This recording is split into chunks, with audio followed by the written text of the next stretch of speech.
దేవుని పరిశుద్ధ నామమునకు మహిమ కలుగును గాక. అపోస్తలుడైన పౌలు రాసిన పత్రిక అయిన 2వ తిమోతి రాసిన పత్రికను మనం ఈరోజు ధ్యానించబోతున్నాం. ప్రార్థిద్దాం. మహాపరిశుద్ధ ప్రేమ తండ్రి, నీ పరిశుద్ధ పాదమునకు ఘనమైన నామమునకు వేలాది స్తుతులు స్తోత్రం ప్రభువా. గొప్ప దేవ, గొప్ప తండ్రి, వాక్యములోంచి సారమంతా వాక్య సారమును అయినా మేము గ్రహించి వాక్యానికి సరిపడిన జీవితం జీవించడానికి సహాయం దయచేయమని ప్రార్థిస్తున్నాను తండ్రి. వాక్యంలోని మీ మాటలను ప్రభా హృదయంలో పెట్టుకుని వాక్యానుసారంగా జీవించడానికి, ఈ లోకంలో శ్రమలు ఎదురైనప్పుడు ప్రభా ఏ విధంగా మేము మీకు వలె వాటిని జయించడానికి నీ ఆత్మశక్తిని మాకు దయచేయమని ఆయన నీ కృపలో వర్ధిల్లింపు చేయమని ప్రార్థిస్తున్నాను. ఆయన ఇదిగో ప్రభా తిమోతి రాసిన 2వ పత్రిక ధ్యానిస్తుండగా నీ ఆత్మశక్తితో నింపి నడిపించి వాడుకోమని ప్రార్థించి అడిగిపోయికుంటున్నాను తండ్రి. ఆమేన్.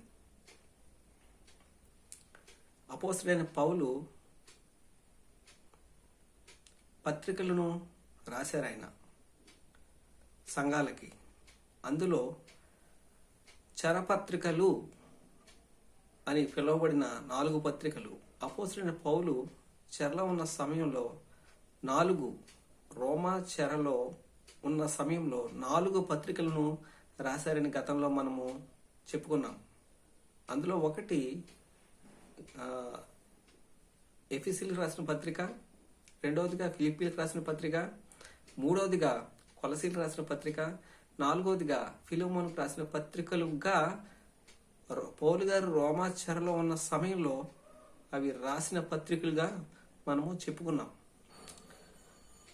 పౌలు గారు ఈ 4తో పాటు చరపత్రిక ఇంకా ఆయన పత్రికలు రాశారా? చెర అనంతరం అనగా చెర విడుదల తర్వాత ఆయన పత్రికలు ఏమైనా రాశారా అంటే ఎస్, రాశారు. పౌలు గారు మొదటి చెర విడుదల తరువాత ఆయన కొన్ని ప్రాంతాలకు తిరిగినట్టుగా సువార్త ప్రకటించినట్టుగా మనం చూస్తాం. ఆయన మాసిదోనియాలో ఉంటూ 1 తిమోతి పత్రికను అలాగే తీతు పత్రికను రాశారు. చెర అనంతరము, 2వ చెరకు ముందు. మొదటి చెర అనంతరము, 2వ చెరకు ముందు ఈ 2 పత్రికలు రాసినట్టుగా మనము చూస్తాం. అలాగే పౌలు గారు అక్కడ రాసి అక్కడ పరిచర్య చేసి మాసిదోనియాలో పరిచర్య, ఆ ప్రాంతాలన్నీ పరిచర్య చేసుకుంటూ ఉన్న సమయంలో అక్కడి నుంచి త్రోయకు వెళ్ళిపోతారు. ఆయన త్రోయలో ఉంటారు. త్రోయలో ఉంటున్న సమయంలోనే సడన్ గా రోమా సైనికులు వచ్చి పౌలు గారిని అరెస్ట్ చేసేసి రెండవసారి రోమా చెరకు జైలుకి తీసుకెళ్ళిపోతారు. ఇది పౌలు గారి 2వ చెరగా మనము చెప్పుకుంటున్నాం. పౌలు గారు 2వ చెరలో ఉన్నప్పుడు మరొక ఉత్తరం రాశారు ఆయన. అదే ఈరోజు మనం మాట్లాడబోతున్న తిమోతికి రాసిన 2వ పత్రిక. పౌలు గారు తిమోతికి 2 ఉత్తరాలు రాశారు. మొదటి ఉత్తరము మనం చూసినట్టయితే సిద్ధాంతపరమైన పత్రికగా అది మనము చూస్తాం. సిద్ధాంతపరమైన పత్రికగా దాంట్లో ఇవి చేయండి, ఇలాగే ఉండండి అని చెప్పడం, సిద్ధాంతానికి సంబంధించిన ఒక పత్రికగా దాన్ని మనం చూడొచ్చు. కానీ పౌలు గారు రోమా చెరలో ఉంటున్న సమయంలో ఇంకా ఆయనకి అర్థమైపోతుంది, ఈసారి నేను విడుదల కాను, ఈసారి నేను చనిపోతాను ఆయనకి అర్థమైపోయింది. కాబట్టే చివరిసారిగా ఒక ఉత్తరం రాయాలనుకుంటారు. అది ఎవరికి రాయాలి అని అనుకుంటారంటే తిమోతికే రాయాలనుకుంటారు. కారణం, పౌలు గారు ప్రేమించిన శిష్యులందరిలో పౌలు గారికి చాలా మంది శిష్యులు ఉన్నారండి. దాంట్లో ఒక లూకా గారు, ఒక డాక్టర్, ఒక లూకా గారు ఉన్నారు, ఒక తిమోతి ఉన్నారు, ఒక ఎపఫ్రా కొలసి సంఘాన్ని స్థాపించిన ఒక ఎపఫ్రా ఉన్నాడు, ఒక మార్కు ఉన్నాడు.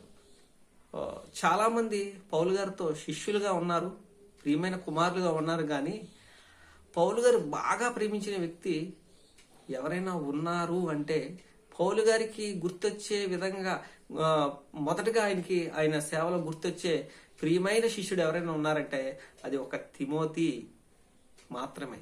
కారణం, తిమోతి ఒక ఆత్మీయుడండి. పౌలు గారిని బహుగా ప్రేమించడు. కారణం, పౌలు గారి పరిచర్యను నమ్మి, సువార్తను నమ్మి తండ్రికి కుమారుడు ఏ విధంగా సేవ చేస్తాడో అలాగే తిమోతి పౌలు గారికి సేవ చేశాడు.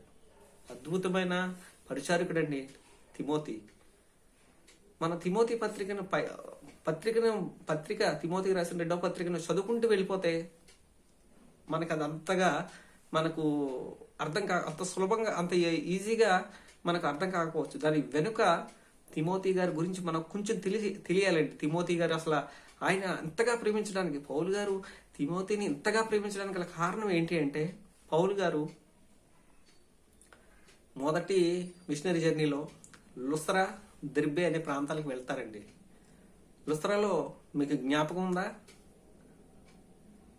పౌలు గారిని చనిపోయాడు అని పట్టణమునకు వెలుపలకి ఈడ్చుకుంటూ వెళ్ళిపోయి అక్కడ వదిలిపెట్టేశారండి.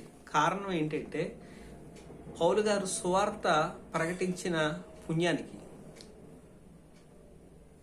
పౌలు గారు యేసే క్రీస్తుని, క్రీస్తుని విశ్వసించడం ద్వారా మీరు రక్షించబడతారు, క్రీస్తుని మీరు అనుసరించడం ద్వారా మీకు పాపక్షమాపణ కలుగుతుంది, మీరు మతం మార్చుకోవద్దు, మీ మనసును మార్చుకోండి అని చెప్పి అక్కడ ఉన్న వారందరికీ సువార్తను ప్రకటిస్తున్న పుణ్యానికి, వారికి యూదులకి మతం మీద ఉన్న పిచ్చితో, మతం ఇప్పుడు కూడా అంతే కదండి, మతము అంటారు కానీ ఇది మార్గము.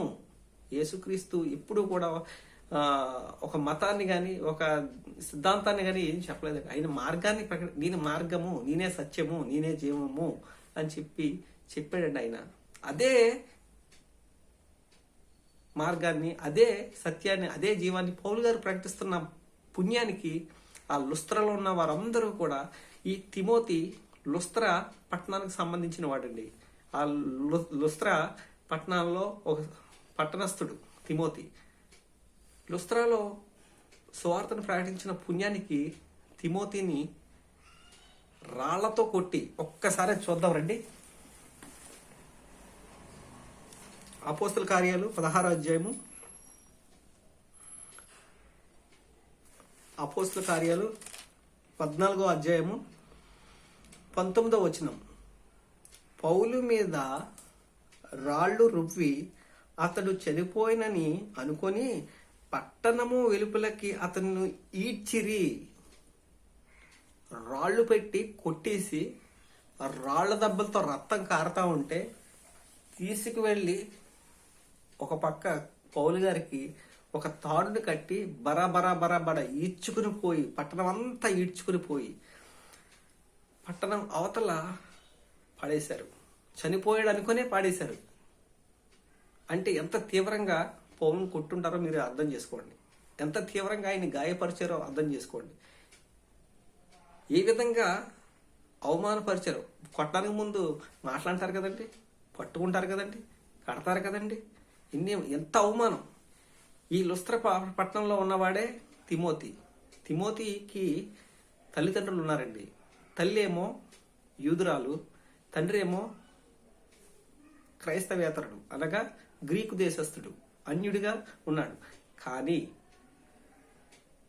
తిమోతి తల్లి విశ్వాసురాలు. ఆ విశ్వాసం తనకి ఎక్కడి నుంచి వచ్చింది అంటే, తన తల్లి అయిన లోయ నుండి యూనేకే నుండి తిమోతికి అదే భక్తి, అదే విశ్వాసం వచ్చిందండి. అద్భుతమైన తల్లండి, కమిట్మెంట్ కలిగిన తల్లండి. తిమోతి చిన్నప్పటి నుంచి భయభక్తులతో పెరిగిన వాడండి. అందుకనే బాలుడు నడవవలసిన త్రోవను వాడికి నేర్పుము, పెద్దవాడైనప్పుడు వాడు తొలగిపోడు. కారణం ఏంటి అంటే, ఒక భక్తుడు అన్నాడు, తల్లి ఓడి బిడ్డకు పాఠశాల. ఏంటంట, తల్లి ఓడి బిడ్డకు పాఠశాల అంటండి. అది ఎలా సాధ్యం అంటే, గర్భములో ఉన్న పిండం వింటా ఉంటుందండి. తల్లి తను దేవుడు స్తుతిస్తుంటే, తల్లి ప్రార్థిస్తుంటే తల్లి దేవునితో సహవాసం కలిగి ఉంటే రేపొద్దున పిల్లలు కూడా దేవునితో వారు బయటకు వచ్చాక వారు కలిగిన తర్వాత వాడు ఒళ్ళో ఉన్నప్పుడు దేవుడి వాక్యాలు చెప్తూ ఉంటే వాడు దేవుణ్ణి ఎరిగినట్టయితే వాడు దేవుని తెలుసుకుని సత్యాన్ని గ్రహించి పెద్దయ్యాక ఆయన మార్గంలో నడుస్తాడు. ఆయన మార్గం ఏంటి? సత్యమే కదా, అబద్ధాలు ఆడరు. జీవమైన మార్గం, పరమమునకు పోయే మార్గం నేనే అన్నాడు కదండి. జీవాహారం నేనే, నా ద్వారా తప్ప తండ్రి వద్దకు ఎవ్వడును రాడు. అద్భుతమైన తల్లి అండి, అద్భుతమైన అమ్మమ్మ అండి లోయ యునేకే. వీరు లుస్త్రా పట్టణస్థులు. అంటే పౌలు గారికి చావు అంచుల దాకా వెళ్ళి అక్కడి నుంచి లుస్త్రా నుంచి దిర్బేకి వెళ్ళి దిర్బేలో సువార్త ప్రకటించి మళ్ళీ లుస్త్రాకు వచ్చి లుస్త్రా నుంచి అంత్యోక్యకి వెళ్ళిపోతారు. అది మొదటి ప్రయాణంలో జరిగిన ఈ సంఘటన. అప్పుడు తిమోతి చూసుకుంటాడు కదండి, తిమోతికి ఈ విషయం తెలిసి ఉంటుంది కదండి. అలాగే తిమోతితో పాటు వాళ్ళ మమ్మీ అయిన యునికేకి లోయకు కూడా ఈ విషయం తెలిసే ఉంటది కదండి. ఆహా, ఏంటి పౌలు సువార్త ప్రకటిస్తున్నాడా, క్రీస్తు గురించి ప్రకటించాడా, ప్రకటిస్తున్న దాని గురించి చావు దెబ్బలు కొట్టి రాళ్లతో కొట్టి పట్టణానికి వెలుపులకి విడిచేశారా, చనిపోయాడు అనుకున్నారా? ఆహా అని చెప్పి తిమోతికి తెలియదంటారా? తిమోతికి తెలుసండి. మరి యునేకి తెలియదంటారా? యునేకి కూడా తెలుసు. తెలిసినా కూడా రెండవ ప్రయాణంలో పౌలు ఇదే పట్టణానికి లుస్త్రకు వచ్చినప్పుడు పౌలు గారి చెవిలో ఒక వార్త పడుతుందండి. అది ఏంటంటే తిమోతికి ఒక మంచి సాక్ష్యం ఉంది. అక్కడ ఉన్న వారందరిలో, ఆ పట్టణంలో లుస్త్రాలో మంచి పేరు కలిగిన వాడే ఈ తిమోతి. మంచి అంటే సంఘంలోనే కాదండి, సంఘం బయట కూడా అద్భుతమైన సాక్ష్యం. క్రీస్తు పరిచారకులే అబ్బురు పడిపోయే అంత విధంగా మంచి సాక్షి మంచివాడండి తిమోతి. అక్కడ పరిచర్య చేస్తున్న, అక్కడ పౌలు గారు పరిచర్యకి వచ్చిన సమయంలో పౌలు గారి చెవిలో పడింది మాట. ఏ మాట? మంచి అబ్బాయి అండి, మంచి వ్యక్తిత్వం కలిగిన వాడండి, మంచివాడండి తిమోతి అని చెప్పి పౌలు గారికి తెలిసింది. పౌలు గారికి తెలియడంతోనే తిమోతిని కేకేసి, తిమోతి రా, నాతో సేవకు వస్తావా, మనం సేవ చేద్దాం, క్రీస్తుని ప్రకటిద్దాం అని చెప్పి పౌలు గారు అడిగారో లేదో, చక్కగా అడిగిన వెంటనే నో అని చెప్పకుండా ఎస్ నీతో వస్తాను, సువార్తకు నేను వస్తాను, పరిచర్య చేస్తానని చెప్పి అన్నవాడేనండి ఈ తిమోతి. యేసుక్రీస్తు ఆ రోజు సువార్త చెప్పుకుంటూ వెళ్తున్న సమయంలో జబదయి కుమారులు యాహాను యాకోబు ఈ విధంగా వాళ్ళు వలలు కడుక్కుంటుంటే యేసుక్రీస్తు పిలిచినప్పుడు వారు ఆ వలలు విడిచిపెట్టి ఈ విధంగా యేసుక్రీస్తుని వెంబడించారో అలాగే తిమోతి పౌలును వెంబడించాడండి. అద్భుతమైన కుమారుడు, అద్భుతమైన తిమోతి అండి. అందుకనే పౌలు గారికి ఎంత ఇష్టం. ఎందుకు ఎంత ఇష్టం తిమోతి అంటే, ఇకోనియలో కానీ లుస్త్రలో కానీ ఆయన కలిగిన హింసలన్నీ కూడా చూశాడు, కల్లారా ప్రత్యక్షంగా చూశాడు. పౌలు గారితో వెళ్తే రాళ్ల దెబ్బలు, పౌలు గారితో వెళ్తే ఆకలి దప్పులు, పౌలు గారితో వెళ్తే బెత్తాలతో కొడతారు, పౌలు గారితో వెళ్తే సముద్రాల్లో నదుల్లో ఆపదలు, పౌలు గారితో వెళ్తే రాళ్ల దెబ్బలు. ఇవన్నీ తెలుసుకున్న వాడై ఉన్నాను. తిమోతి యొక్క తల్లిగారు ఎంత కమిట్మెంట్తో, అమ్మా పౌలు గారితో వెళ్తున్నానమ్మంట, వెళ్ళినైనా ఖచ్చితంగా నువ్వు వెళ్ళాలి, క్రీస్తుని ప్రకటించాలి, ఆయనకి పరిచర్యలో సహాయకుడిగా ఉండు, ప్రాణాలైనా పోగొట్టుకోగాని క్రీస్తుని మాత్రం వదులుకోకనన్న అని చెప్పి తిమోతిని ఎంకరేజ్ చేసి ఉత్సాహపరిచి ఉత్తేజపరిచి పౌలుతో సహకారుడుగా పంపిస్తుందండి. హ్యాట్స్ ఆఫ్ అండ్ నిజంగా యునేకి హ్యాట్స్ ఆఫ్ అండ్. అలాగే అదే కమిట్మెంట్ తిమోతికి కూడా ఉందండి. తిమోతికి కూడా ఉంది అదే. క్రీస్తును నరాల్లో క్రీస్తుని ఎలా అంగీకరించాడంటే అద్భుతమైన, ఎలా అంగీకరించాడు, ప్రాణాలైనా పోగొట్టుకున్నాను కానీ క్రీస్తుని పోగొట్టుకోను, క్రీస్తు నాకు ఇచ్చిన రక్షణ పోగొట్టుకోనని పౌలుతో ప్రయాణం చేసిన వాడే ఈ తిమోతి అండి. ఊరికనే తిమోతిని పౌలు గారు ప్రేమించలేదండి. ప్రియమైన కుమారుడు అన్నాడు, నిజమైన కుమారుడు అన్నాడు, నమ్మకమైన కుమారుడు అన్నాడు. ప్రియమైన కుమారుడు, నిజమైన కుమారుడు, కొరింథీయులకు రాసిన పత్రిక, మొదటి కొరింథీయులకు రాసిన పత్రిక 4వ అధ్యాయం 17వ వచనంలో అంటాడు, నమ్మకమైన కుమారుడని. నమ్మకమా? ప్రియ కుమారుడా, నిజమైన కుమారుడా. ఇన్ని పదప్రయోగాలు పౌలు గారు తిమోతి విషయంలో చేస్తున్నారంటే తిమోతి ఏంటో మనకి అర్థమైపోతుంది. తిమోతి ఎలాంటి క్యారెక్టర్ కలిగిన వాడో మనకు అర్థమవుతుంది. ఎంతగా పౌలు గారు నమ్మారో, ఎంతగా ప్రభావితం చేశాడు పౌలుని తన ప్రవక్తన దాత. అందుకనే అంటాడు కదా సామెతల గ్రంథంలో, సుగంధ ద్రవ్యం కన్నా మంచి పేరు మిన్న, సుగంధ సంపద కన్నా, సువర్ణ ద్రవ్యాల కన్నా మంచి పేరు మంచిది. మంచి పేరు, ఆ పేరే తనకున్న మంచితనం, తనకున్న మంచి సాక్ష్యమే సేవా పరిచర్యలో సహాయపడింది. మొదటిగా పౌలు గారి యొక్క పరిస్థితి, సేవలో ఉన్న స్థితి తిమోతికి తెలుసు.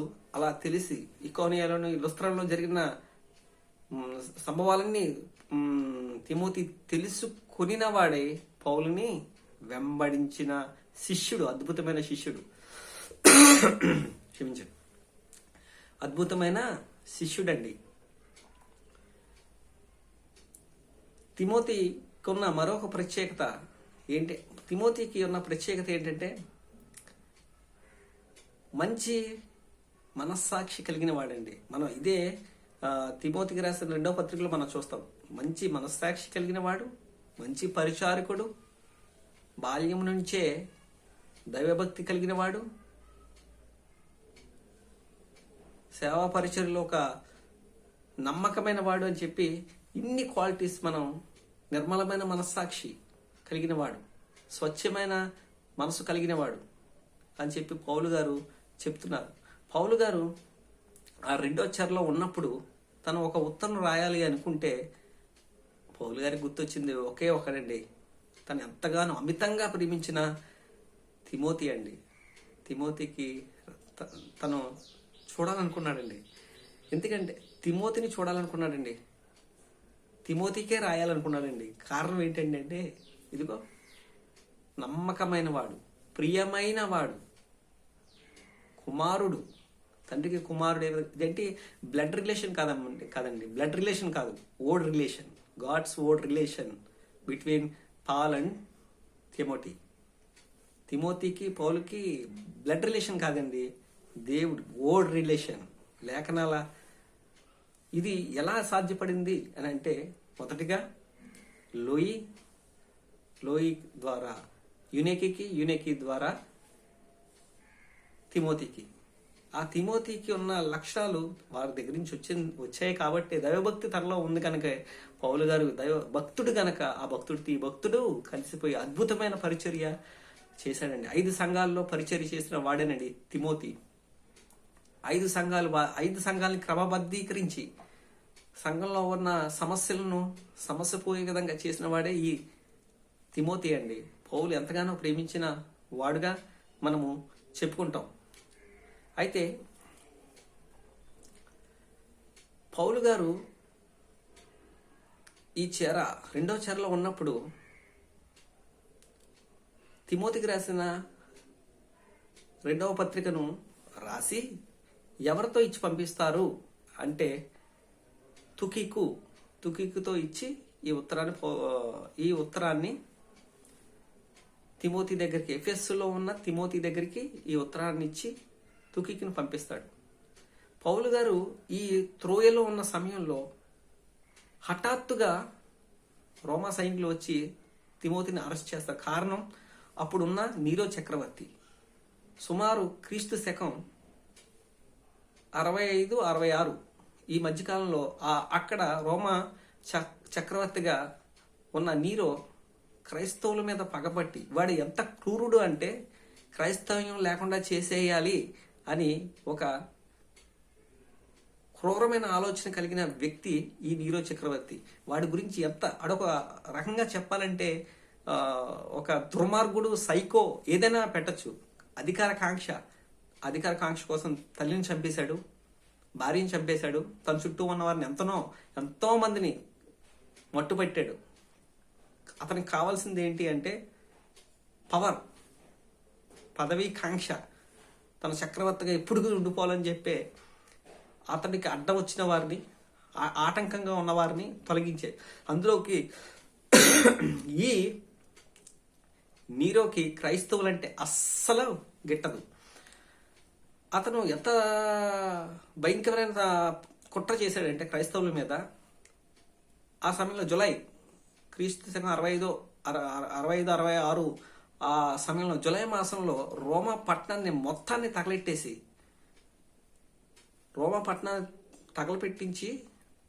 తగలపెట్టించిన తర్వాత తన గదిలోకి వెళ్ళి ఫిడేలు వాయించుకుంటున్నాడటండి, చక్కగా ఆనందంగా ఉల్లాసంగా. అంటే వాడు ఒక రకమైన మానసికమైన రోగి, వాడు ఒక సైకోలాగా బిహేవ్ చేసేవాడు. క్రైస్తవుల మీదకి అంటించి ఈ రోమా పట్టణానికి నిప్పంటించి, రోమా పట్టణాన్ని తగలెట్టించి, ఆ పట్టణాన్ని మొత్తం బుక్ చేసి ఈ పని చేసిన వారు క్రైస్తవులు అని చెప్పి క్రైస్తవుల మీదకి నెపాన్ని ఆపాదించాడు. క్రైస్తవుల మీదకి ఈ నేరాన్ని గెంటేసి క్రైస్తవులే చేశారని చెప్పి అనగానే అయితే వారందరూ అయితే ఇప్పుడు ఈ క్రైస్తవ్యాన్ని ప్రచురపరిచే వారిలో ముఖ్యులు ఎవరు అంటే అదిగో పౌలు పిల్లర్గా ఉన్నాడు కదా. అయితే క్రైస్తవ్యానికి ముఖ్యుడు లేదా ప్రచారకుడు ఎవడు అంటే ఎవరు ఆ క్రైస్తవులో ప్రచారకులుగా ఉన్నవారు ఎవరు అంటే ముఖ్యంగా ఆయనే. ఎవరు? పౌలు గారు. ఎక్కడున్నారు ఆయన్ని? తీసుకొచ్చేయండి. ఎక్కడున్నారు? లోయలో ఉన్నారా? త్రోయిలో ఉన్నారని తీసుకొచ్చి మూసేయండి అని చెప్పి ఆర్డర్ పాస్ చేయడం. అక్కడి నుంచి సైనికులు వచ్చి త్రోయిలో ఉన్న సమయంలోనే పట్టి బంధించి పౌలు గారిని రోమా చెరకు తీసుకువెళ్ళిపోతారు. మొదటిసారి రోమాలో చెరలో ఉన్నప్పుడు ఆయన విడుదలవుతాడని ఆయనకి నమ్మకం ఉంది. కనుకే ఫిలోమోను రాసిన పత్రికలో కావచ్చు, అలాగే ఫిలిప్పీలు రాసిన పత్రికలో కూడా చెప్తాడు, నేను వచ్చి మీతో కలుసుకుంటానని చెప్పి చెప్తాడు. కానీ ఈ రెండో చెరలో ఉన్నప్పుడు ఆయనకి అర్థమైపోయింది, ఈసారి నాకు బెయిల్ రాదు, ఈ క్రూరుడు ఇంకా నన్ను బతకనివాడు, క్రైస్తవుల మీద విపరీతమైన కక్ష పెట్టుకున్నవాడు ఈ నీరో చక్రవర్తి.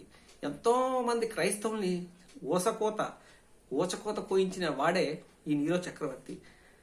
క్రైస్తవుల్ని కట్టి బంధించి సింహాలకి ఆహారంగా పడేసిన వాడే ఈ నీరో చక్రవర్తి. క్రైస్తవుల్ని కట్టేసి వారి మీద నూనె పోసి అగ్ని అంటించి వారిని సజీవ దహనం అయిపోతుంటే ఆ వెలుగులో భోంచేసిన వాడే ఈ నీరో చక్రవర్తి. ఎంత క్రూరుడైన నీరో చక్రవర్తి చేతుల్లో ఇప్పుడు అపోస్తులైన పౌలు గారు ఇంకా పడ్డాడండి. ఇంకా మీరే అర్థం చేసుకోవచ్చు, ఇంకా ఆయన బ్రతకనిస్తాడా పౌలు గారిని? మొదటి చెరలో ఆయనకి నమ్మకం ఉంది, కానీ రెండో చెరలో